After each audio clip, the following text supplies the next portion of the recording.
Ayan. Ito ay mega sardines.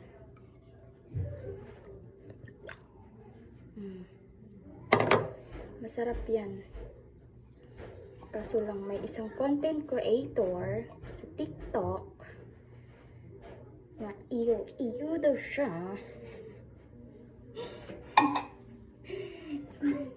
Tapos lagyan natin ng asin yan. Sarap yan, may asin. And then, may konting suka. Hindi ka lagyan sa sili, kaya maanghang na yun siya.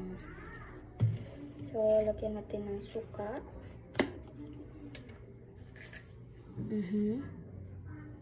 Ayan. Ay, napadami. Ilagay natin balik. Konti lang suka. Sobrang sarap ng sardinas.